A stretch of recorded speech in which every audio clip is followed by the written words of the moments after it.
வணக்கம் மகர ராசி அன்பர்களே, உங்களுக்கு இனிய தீபாவளி நல்வாழ்த்துக்கள். இந்த மாதம் உங்களுக்கு எப்படி இருக்க போகுதுன்னு பார்ப்போம். நிறைய பிரயாணங்கள், நிறைய செலவுகள், எதிர்பாராத செலவுகள், வரவுக்கு மீறிய செலவுகள், இதெல்லாம் நீங்கள் பண்ணிட்டீங்க. இந்த மாதம் அப்படி தான் இருக்க போதா? 6ஆம் இடத்துல குரு இருந்து 2ஆம் இடத்தை பார்த்து கொண்டிருந்தார். அப்படி தான் கண்டினியூ ஆக போதா அப்படிங்கிறத பார்ப்போம். வருடக்கோளான இந்த குரு அதிசாரமாக மூவ் பண்ண போகிறார். புதன், சுக்கிரன், செவ்வாய், சூரியன் இவர்கள் எல்லாமே இடமாற்றங்களை மாதக்கோளாக பண்ண போகிறாங்க அப்படிங்கிறது இருக்குது. மாதம் ஸ்டார்ட் பண்ண உடனே 30ஆம் தேதியே 3ஆம் தேதியே புதன் கன்னிராசியிலிருந்து மூவ் ஆகிடுறார். 9ஆம் இடத்துலேருந்து 10ஆம் இடம் தொழில் ஸ்தானத்துக்குள்ளே வந்துடுறார். நல்ல பிரயாணங்கள், இடப்பெயர்ச்சி வந்ததுன்னா அங்கே கடன்னு வேலையில் யாருன்னா மாற்றம் கேட்டு கொண்டிருக்கிறார்களா?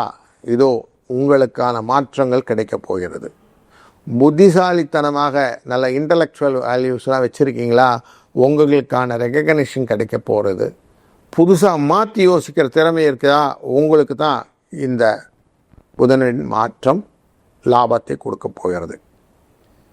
பிரயாணங்கள் உங்களுக்கு கேபிட்டலைஸ் பெனிஃபிட்ஸ் அப்படின்னு சொல்லுவோம். அப்படி பெனிஃபிட்டை கேபிட்டலைஸ் பண்ணக்கூடிய சூழ்நிலையை கொடுக்கும். இடப்பெயர்ச்சிகள் உங்களுக்கு சக்ஸஸை கொடுக்கும். அதனால் அழகான ஒரு மூமெண்ட்டை இந்த புதன் ஆரம்பித்து வைத்து விடுவார் 3ஆம் தேதியே. 10ஆம் தேதி சுக்கிர பகவான் 9ஆம் இடத்துக்கு வந்துடுவார். 8லேருந்து 9ஆம் இடம். 8ஆம் இடத்துல இருக்கும்போது கொஞ்சம் உடம்பு சுகங்கள் அது இதுன்னு ஓடிட்டு இருந்துச்சு. இப்போது லாபங்கள் வரும், பண வரவு, துணிமணி அப்படிங்கிற விஷயங்கள், ஆபரண சேர்க்கை, நவரத்தனங்கள் வாங்குவது, இப்படிங்கிற ஒரு ஜுவல் ரிலேட்டட் மேட்டர்ஸ் எல்லாம் சேரும். ஒரு லக்ஸுரி உங்களுக்கு சேரும். மன மகிழ்ச்சிக்கான வாய்ப்புகள் எல்லாம் எடுத்துன்னு கொடுத்துருவார். நல்ல வரவை கொடுக்கக்கூடிய சூழ்நிலையை 10ஆம் தேதியிலேருந்து பார்க்கலாம். சூரியன் அங்கே 9ஆம் இடத்துல உட்கார்ந்துருக்கிறார். கொஞ்சம் மனசில் பயம் கொடுத்துட்டு தான் இருக்கிறார். இன்னும் அந்த சூரியன் 17ஆம் தேதி அன்னைக்கு துலா ராசிக்குள்ளே வந்துடுவார். தொழில் ஸ்தானத்துக்குள்ளே வந்துடுவார். தொழிலே ஒரு பாவியாக இருந்தாலும் கூட நமக்கு லாபம்தான் அப்படின்னு ஒரு வாசனை உண்டு. 10ல் இப்போது செவ்வாய் இருக்கிறாரு, புதன் இருக்கிறாரு, சூரியனும் இருக்கிறார். அப்படின்னா செவ்வாய் பார்க்கக்கூடியது எப்படி பார்க்குங்க? உங்கள் ராசியினுடைய 4ஆம் இடம் 5ஆம் இடத்தையும் பார்க்குறார். அப்படிப்பட்ட பார்வையானது உங்களுக்கு தைரியத்தை நிறைய கொடுக்கும். எப்படியானா இதெல்லாம் செஞ்சிடணும் சார், அதை பண்ணிடணும் சார், இதை பண்ணிடணும் சார், வீடு வாங்கணும் சார், வாசல் வாங்கணும் சார், அதை செய்யணும் சார், இப்படி நிறைய லைனப் ஆகிடும். டக்குன்னு லைன் ஆகும். அது சூரியன் உட்காந்து உங்களை ஆக்டிவேட் பண்ணி விட்டுருவார். பண்ணணுங்கிற எண்ணத்தை கொடுவார்.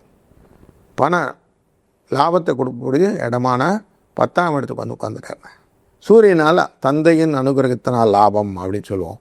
அப்படி பித்தா யோகம் அப்படின்னு சொல்லக்கூடிய விஷயங்கள் கிடைச்சிடும். அப்படி யோகங்களை கொடுக்கக்கூடிய சூழ்நிலையும் வந்துவிட்டது. அஷ்டமத்துக்காரர் தான், ஆனால் யோகம் உண்டு.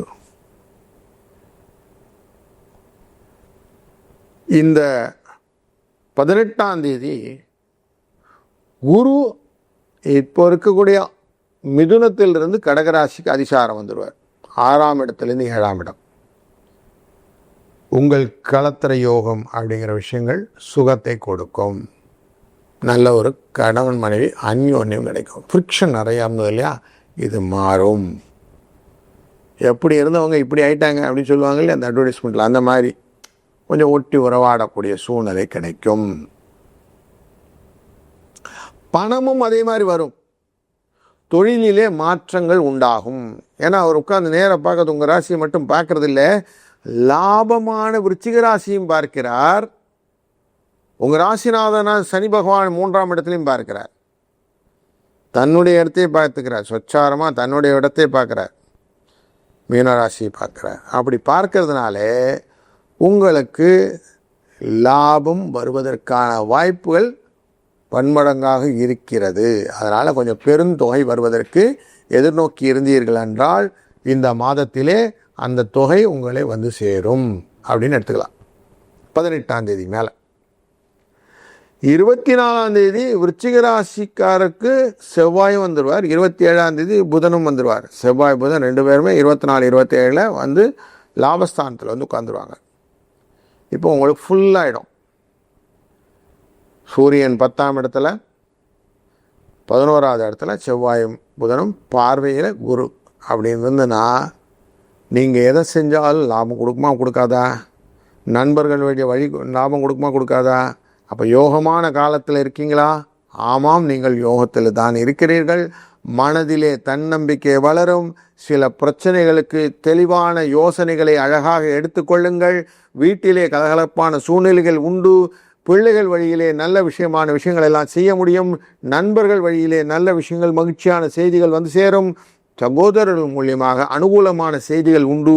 தந்தையுடன் அனுகிரகமான சூழ்நிலை உண்டு. அவர்களை அனுசரித்து செல்லும்போது லாபம் உண்டு. எப்படி எதிர்காலம் குறித்து நீங்கள் கவலைப்படாது கொஞ்சம் முதலீடுகள் விஷயத்தில் யோசித்து எடுத்து வைக்கணும். ரெய்னி டே சேவ் பண்ணணும். ரொம்ப நல்ல நேரம் வரும்போது பணம் வரும்போது எடுத்து சேவ் பண்ணி வைக்கணும். அதை மட்டும் செலவாக்கிறாமல் வச்சுக்கிட்டிங்கன்னா லாபம் உண்டாகும். அப்படிங்கிறத கரெக்டாக வச்சுக்கிடுங்க. கொடுத்த பணம் திரும்பி வரும் அப்படிங்கிறதும், புதுசாக கடன் வாங்குறது மட்டும் கொஞ்சம் அவாய்ட் பண்ணிவிடுங்க அப்படிங்கிறதும் அட்வைஸாக எடுத்துக்கிடுங்க. வேலை மாற்றங்கள், வேலை கிடைப்பது, இடமாற்றங்கள் இதெல்லாமே நடக்க போகிறது. தொழிலிலே நல்ல ஒரு வளர்ச்சியை கொடுக்கக்கூடிய நல்ல மாதம் உங்களுக்கு யோகமாக அமைய போகிறது. அழகாக கேபிட்டலைஸ் பண்ணிக்கிறது உங்களுடைய கடமை. ராமகிருஷ்ண கோவிந்தா, கிருஷ்ணாராமா கோவிந்தா அப்படின்ற மந்திரத்தை திருப்பி திருப்பி சொல்லிக்கிட்டே வாங்க. இது உங்களுடைய சூக்ஷ்மமான ஆக்டிவேஷன் மந்திரம். இது உங்களுடைய வாழ்க்கையிலே நல்லதை நடக்க வைக்கும். நல்லதே நடக்கும். வாழ்க வளத்துடன்.